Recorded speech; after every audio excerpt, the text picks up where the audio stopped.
Hi everyone, it's Georgia and welcome to Mama's Soul Food and Reflections. And during this time, I usually kind of just share what some of the things I have been processing myself, both from a mental health and a spiritual and a physical lens, because, it is all tied together. I think in another video I talked about when my daughter was young, she had a pretend friend and his name was Mr. Mole. And he was blind, but he had a saying. He said, your environment, and she came up with this saying. She said, your environment reflects your inner self.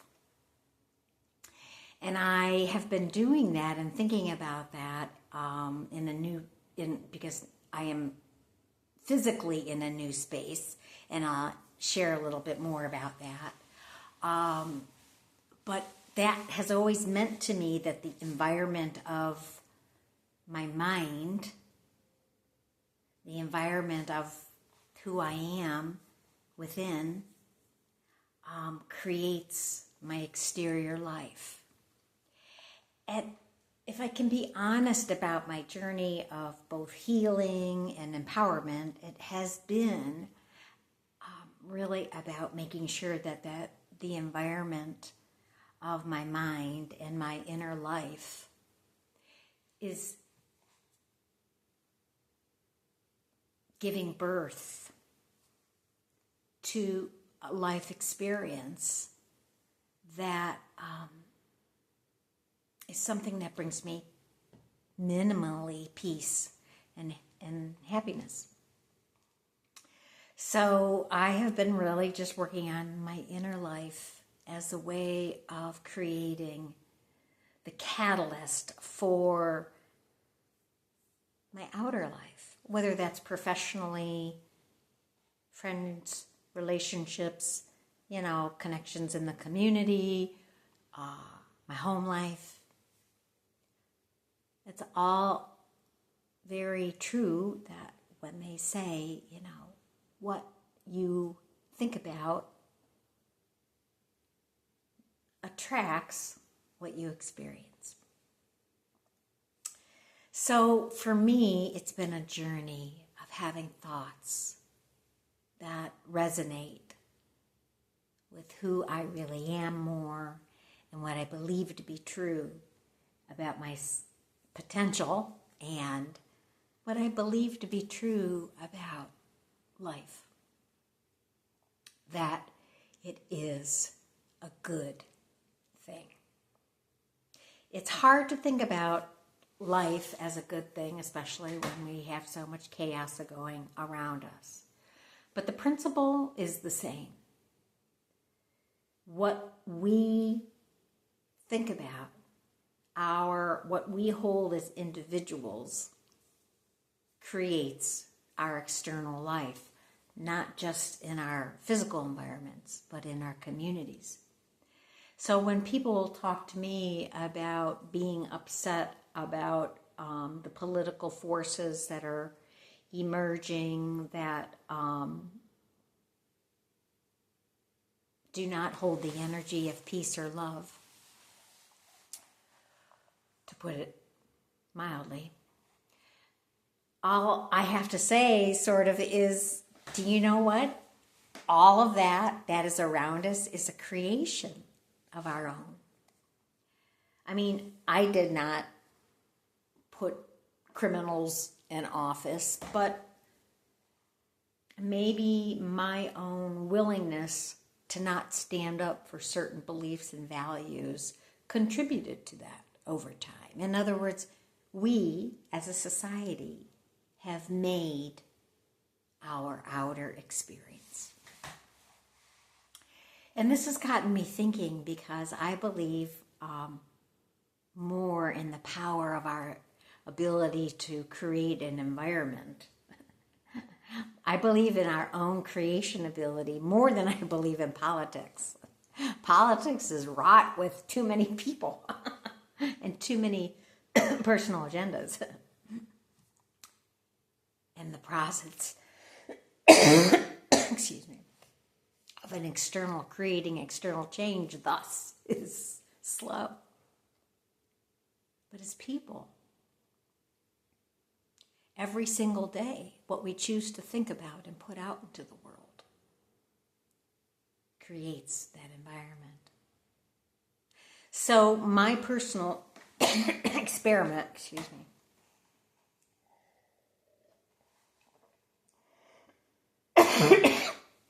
throat chakra, totally.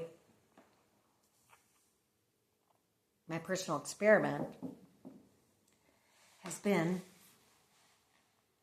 to not watch the news at any level and create. To not participate in the media timeline, but create on my own. In fact, I think that's where the power is going to be if we each take a minute and decide the internal life that we are going to create in our minds and how we are going to live it externally. And I have to tell you, ever since the election, I have not looked at, I mistakenly looked at an announcement on a YouTube. I haven't watched anything. I am feeling free as a bird because every single day I'm making the decision. And as trite as it sounds, I'm going to intend, I'm going to invite, I'm going to create that external world first by creating it in myself. And the external world that I want is an external world that takes care of me and feels safe and prosperous and even like a sanctuary.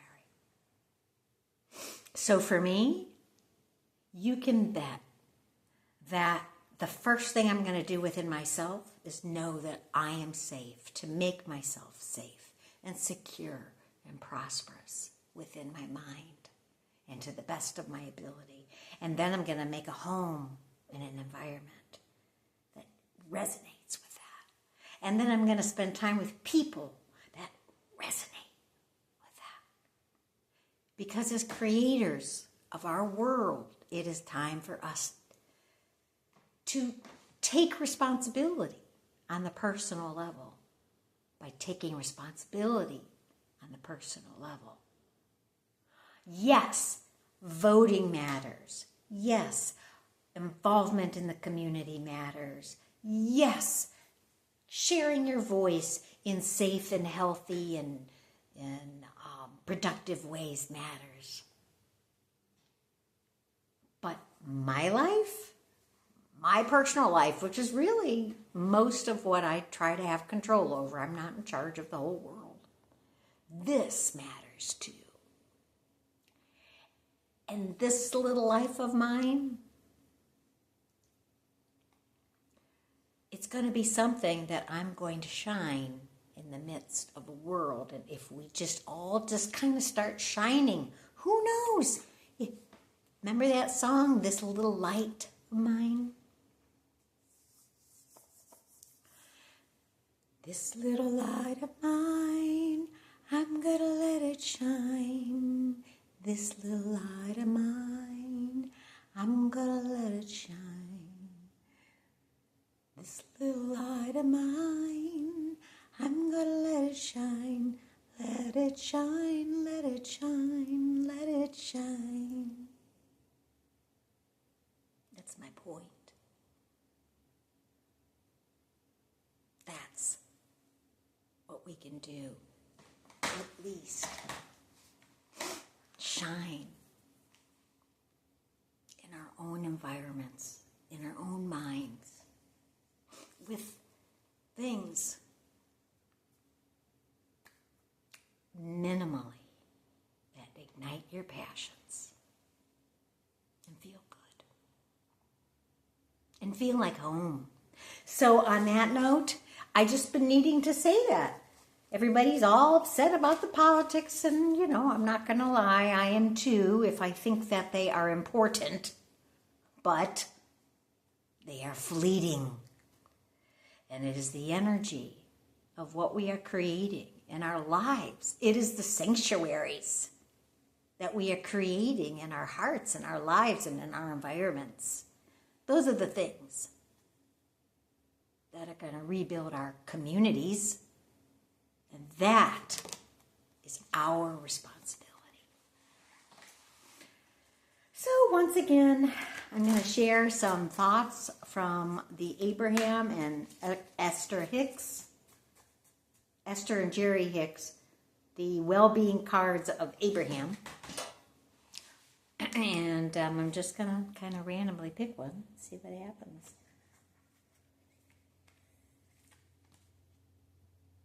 Okay.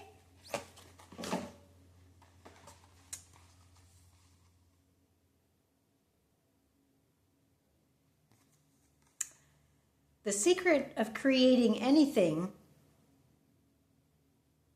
desired, get happy.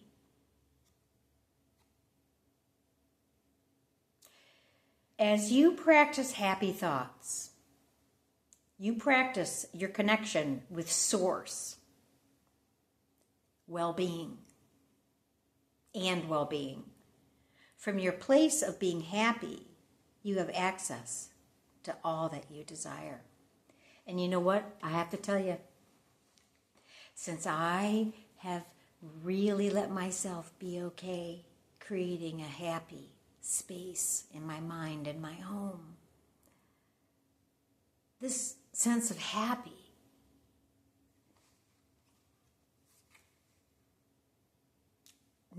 it just makes me so grateful.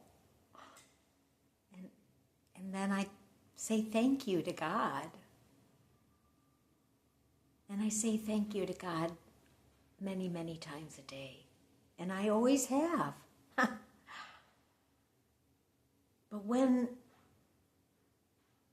you give yourself permission to feel happy, even if it's a couple of times a day, and I don't know if it's humanly possible to be happy continuously. But from your place of being happy, you have access to all that you desire. And what I'm finding is, like, once you get to that happy place, with a little or nothing, or whether it's in outside, or it's like there's nothing else you really need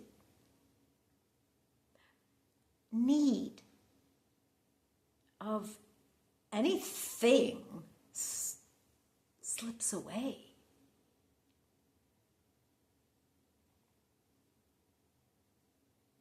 That's pretty cool. And it's a gift, especially in adulthood.